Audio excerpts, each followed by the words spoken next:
Thanks, Jeremy. Now, describe that one for us. Is it a case of just mission accomplished? Come up here, get the 4 points, and a nice little percentage boost on top of that as well? Yeah, look, we spoke all week about making sure we went up there with the right attitude and intent. Look, we think Devonport are a pretty good team, and they've got some quality players. So it was more about our attitude and intent. As I touched on, we haven't been away from Blunston this year. I thought we started a little bit flat probably in the first half, but look, credit to Devonport. The young kids are having a crack, and they've got a bright future going forward. They really did take it up to you in probably, say, the first 2.5 quarters of the game. It wasn't until after late in that third quarter you were able to get that gap on the scoreboard. Was that, obviously that's their effort as well, but was that a little bit of you did mention a bit flat early on? Yeah, potentially. Look, we were pretty disappointed at half time, and even I thought 10 minutes through the first 10 minutes into the third quarter, I still thought we were a little bit flat. We probably did pick up in our intensity. Did the younger guys drop away a bit? I'm unsure. But look, to come up and get a 60-point win is what we need. So we're back to 4 points. We move on. We've got a tough road trip next week to Windsor Park on a Sunday. So we need to make sure that we get the job done there. The impressive part, I'm guessing, especially on the scoreboard point of view, it was 20 points late in the third quarter, and by the final siren, it was beyond 10 goals. So I think you're able to click your fingers as such and just get a lot of goals in a quick time. That's impressive sign from a lot of options as well. Yeah, look, I think our flexibility up forward's been probably well documented the first 3 weeks. We've had a number of goal kickers which continue today, which is fantastic.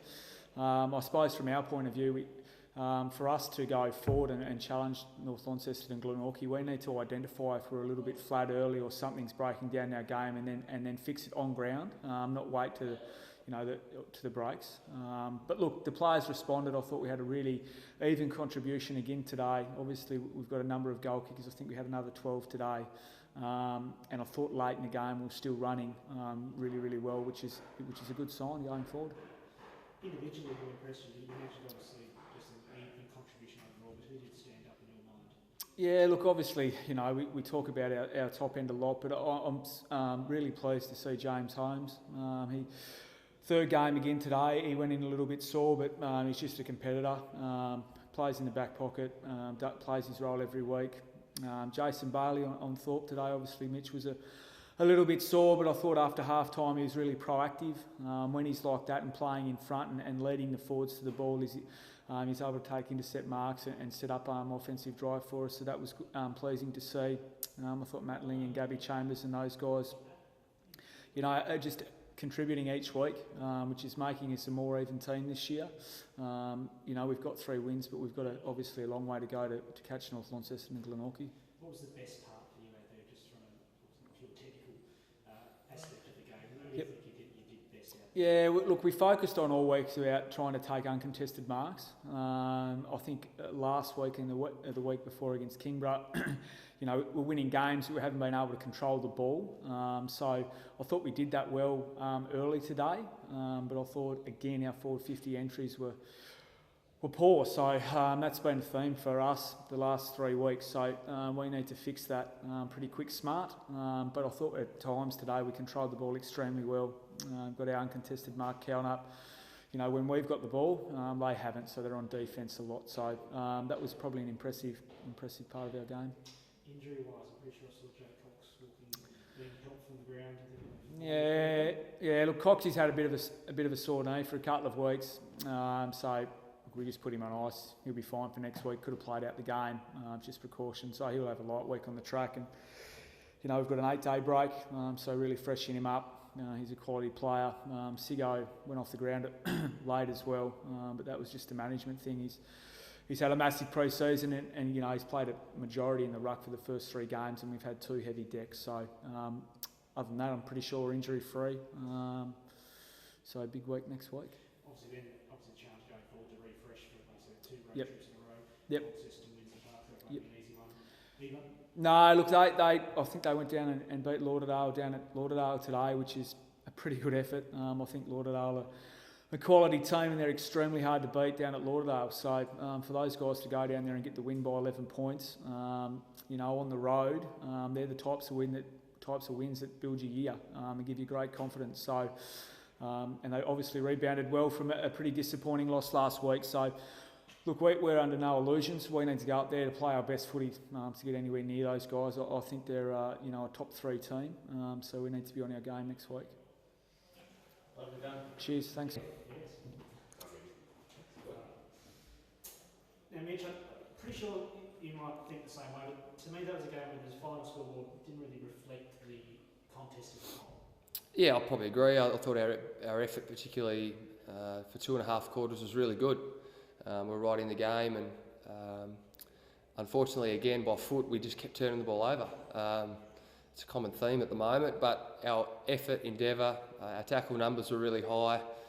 We had some boys get a lot of the footy, but unfortunately, our turnovers again probably led to the classy Clarence forwards getting out the back on us a little bit. So good teams put you to the sword late, and Clarence were a pretty solid side. They've got a pretty handy top end group, so they kicked a fair few goals in that last quarter, which was a little bit disappointing, but progress for us is to actually be in the game for 2.5 quarters. The intensity, I thought that might have even lifted a level from last week and round 1 when I saw you there against Launceston. You must have been impressed with that aspect of the game, like I said, about 2.5 quarters. Yeah, we've got a lot of players finding their feet, so I mean a lot of the boys that played today are 4 games into their TSL careers, and each game they're starting to work out what they can and can't do, and I think you're right. We had 78 tackles, which isn't a huge amount, but it's heading in the right direction. We had a fair few disposals as well, so we're starting to get the balance right. But against good sides, you can't afford to turn it over, particularly through the mid part of the ground. And when Jake Cox gets the ball in his hands, something normally happens in their forward line. So there was lots of positives, but unfortunately we let a few too many goals get kicked in the last quarter. Obviously that's, again, a bit challenging as it was last week, just at the confidence point of view. In fact, it was only 20 points late in the third quarter and it ends up being beyond 10 goals to sort of ensure that doesn't bring the group down. Obviously the resilience in this group's been there from day one. This is not going to change. Yeah, one of our pillars is resilience, and like we're very clear on, we know what we're trying to achieve. We've got a lot of youth.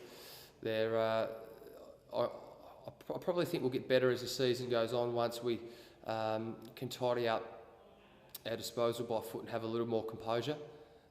We couldn't quite enter the ball inside 50 as well as Clarence did, so but yeah, there was some pretty solid contributors today, so they'll take some confidence from it. Yeah, young guys, some big jobs obviously, which has to happen when you've got an opposition with some big experienced names like that out there. Mitch Perry and Brad Sharp both had to go on calendar during the day. Yeah, absolutely. Yeah, that's great learning experience. Yeah, well, Mitchy Perry, he was always set to play on Nutter, so and he did a pretty good job. I think Nut kicked a couple of goals late on him, but yeah, those sort of, I mean, Mitchell Perry's played 4 games of TSL footy, and Callan's played a lot of AFL footy, so that's just where we're at. It's great for those guys though to play well on them. Who else impressed you? Butler had a great game. Yeah, Braden Butler had a monster game. 35 touches and 15 marks is pretty impressive in his 50th game. All our midfielders battled away pretty hard. You know, Quade Byard, Bo Sharman, Dylan Riley all had a lot of the footy. We connected well forward, spasmodically, so we need to tidy that up a bit. Yourself, first game back after the broken ribs, how are you feeling right now? You're good yourself out there, obviously. 3 goals to game, I think. Yeah, 3 goals, but yeah, I mean, it's just good to be out there. Feel okay. We'll just battle away and back up again next week against North Lonnie, which are going to be another formidable opponent. But we need to play, and we need to play those sides. We need to put our young blokes on the key players in the competition. The challenge next week, then, obviously, what do you take out of this week into next week for these young guys? If you put in effort, you can be in games of footy. Unfortunately, we need to bring more to the table than effort.